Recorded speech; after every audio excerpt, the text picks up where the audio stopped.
Welcome, everybody, to Two Guys in a Stack of Comics. My name is Reed. I'm here, as always, with Mike, a little virtual edition for us today.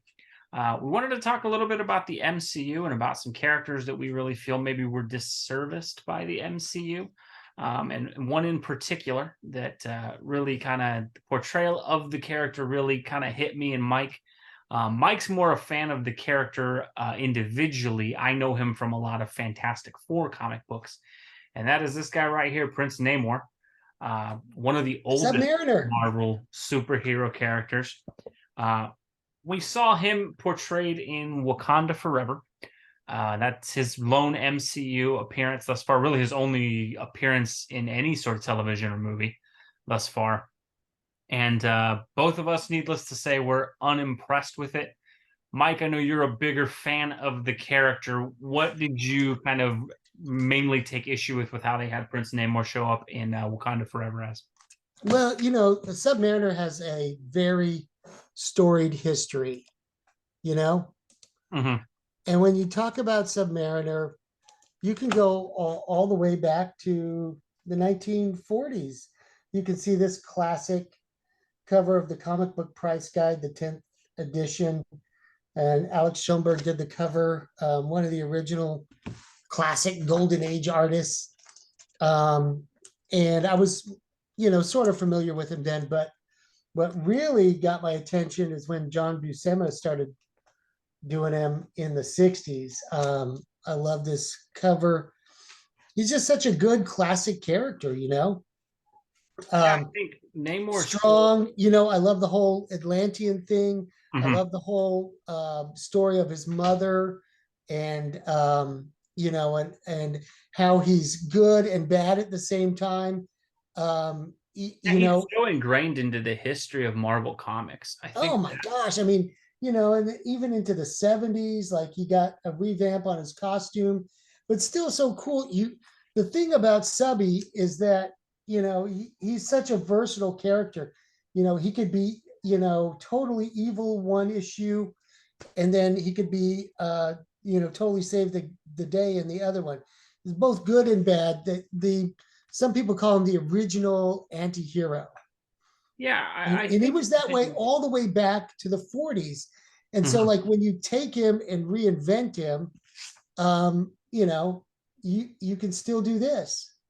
And he was so cool in the 60s and the 70s.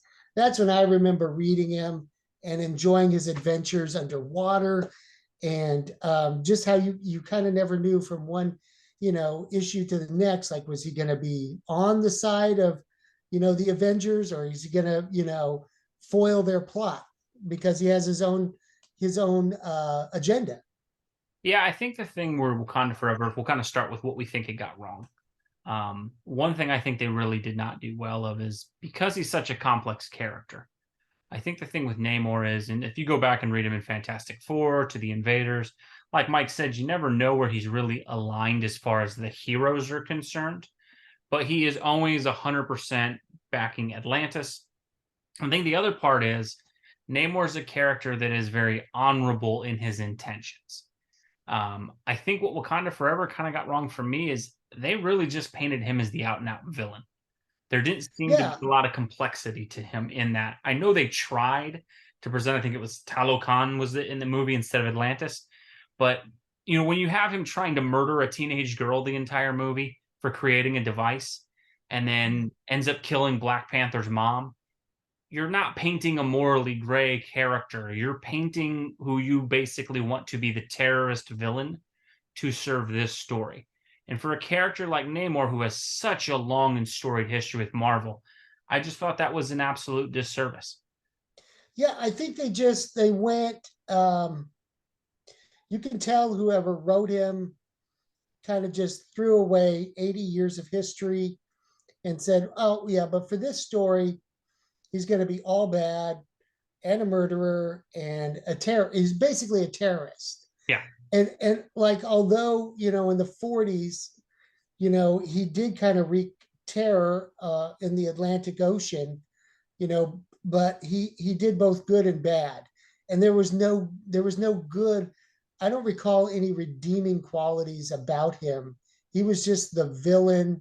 He was the big baddie of the movie, and it didn't serve him right, in my opinion. Yeah, because I think what they've always done well, and as someone who's read Fantastic Four basically my whole life with me sharing the same name as Mister Fantastic, one of the thing has been is Submariner is always an interesting character because he does have like the allure of being a good guy enough that like Sue Storm, who's one of the most kind of stalwart heroes in Marvel, is always kind of pulled to him a little bit and believes in the best of him. I think what they did in Wakanda Forever that was really frustrating is I think it also messes up Fantastic Four movies because you've had this guy who's a terrorist who attacked Wakanda, killed Black Panther's mom. How do you ever have a straight and out hero like Sue Storm interested in this individual or willing to be friends? There's no coming back from it. And that was like the sad part of what they did to Subby, is that, there's no coming back from it. He's completely irredeemable. And, you basically made him like Doctor Doom.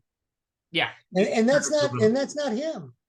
And there was these little relatable moments where, oh, the classic trope with Marvel is like you got to feel sorry for the villain, and they tried to do it that way, but that's not really Subby. The Submariner, he has a complex backstory. He's a complex character, but Mhm. mostly he's on the right, and does good. This character that they did in the movie was totally irredeemable. And can we talk about the flapping Wings wings a on the little feet. bit? Yeah, I think I That appreciate that really they took bugged me. Oh my god!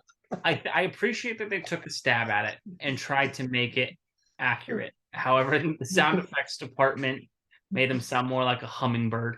It And totally got it wrong. I think if you're going to fundamentally change everything about how Namor looks the way the movie did, because they made Yeah. him, I think, very Aztec based, which look, that's fine. If you want to go that route, reimagining characters for the screen has always been something that's happened.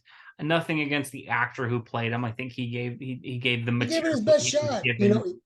He did But good in that role. if you're But going to redesign everything, like why keep that aspect and not do a better job with it? I think that's one of those things where I think we've seen in the MCU some diminishing returns as far as CGI and stuff like that. That was a moment where I'm like, man, I don't think that would have happened in phase 2 or phase 3 of the MCU.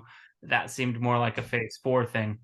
it Um, really was. And I can honestly say, as a Submariner fan and as a fan of Barry Allen, that both of these movies, those weren't those two characters.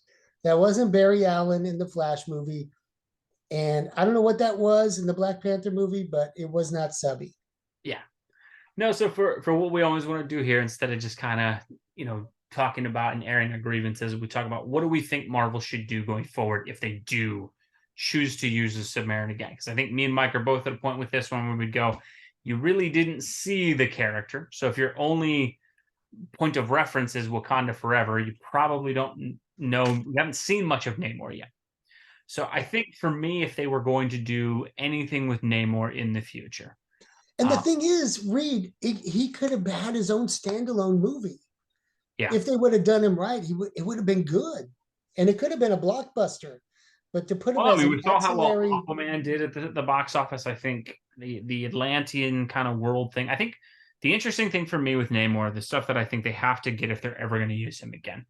And I think they did emphasize that he was a king in this movie, but I think they didn't do a great job of that. I think you have to establish one, him as a king and how much his kingdom means to him, but he also is half human.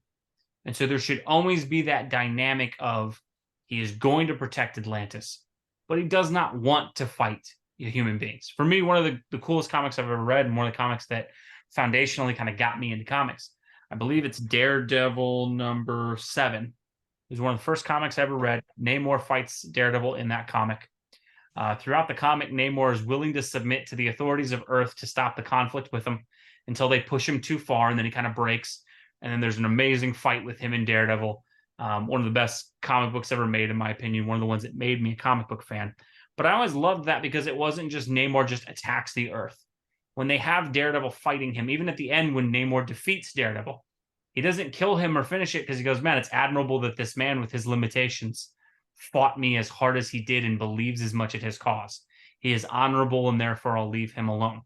And I think Yeah. that's a huge part that was missing out of this movie is, and I think that they need to do in the future with Namor is, I'm fine with him being antagonistic, but he needs to be honorable.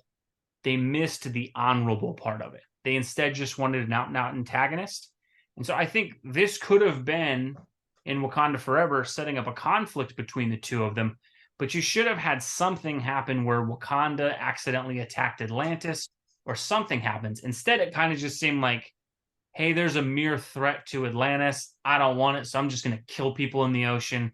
I'm going to kill everybody who's there. If Wakanda doesn't back me, I'm going to kill them too. And it's like that's more of an extremist, whereas Namor has always been more of a very strong king, but still has a little like that pragmatic ability to go, you know what? I don't want a war. I'm not Yeah. looking for that. If I can find peace, I will. Now, if you push him, he'll, of course, take it to the Yeah. max degree. But I You don't think want to we cross him. really missed on that. Yeah. So I'm okay with just forgetting that character even happened. Same with the Flash movie. It wasn't really Namor. I don't know who it was. It was the king of whatever. I don't know. Alakon, yeah. Well, I think And Barry, in the Flash movie, that was a different speedster. It wasn't really Barry. So I can live with it like that. Yeah. well, I think if they are going to use Namor in the future, I think Fantastic Four is the best place to introduce him. I think if they are going to go forward with Fantastic Four, I think what you have to get with Namor, and you need him to be, and this is where I do blame Marvel a little bit for how they cast it. You need a guy who is charismatic as all get out to be Namor. You need a guy who is extreme, but has like the, especially because the way he has like that dynamic with Sue Storm, of like she has this like magnetic appeal towards Namor, even though she loves Reed Richards. You need someone who can carry that.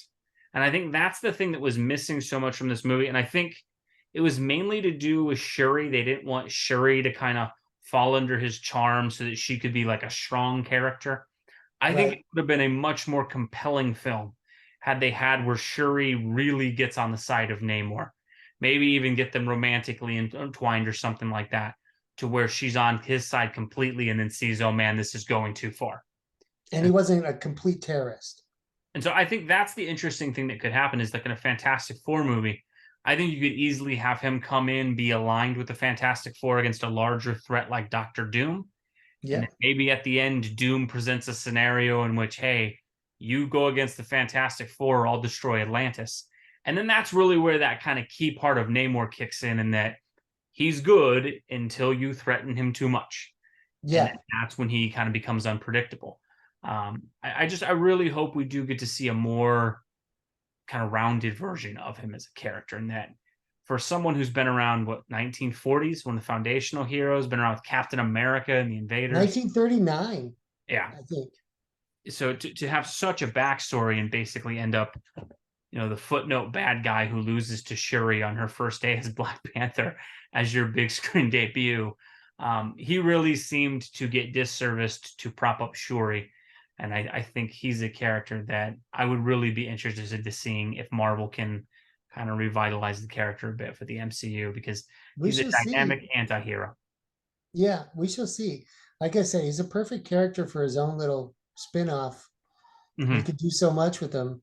Like you said in the Fantastic Four, But I would have written him a little bit differently, and I know you would have too. Yeah, So, but for we'll sure. see.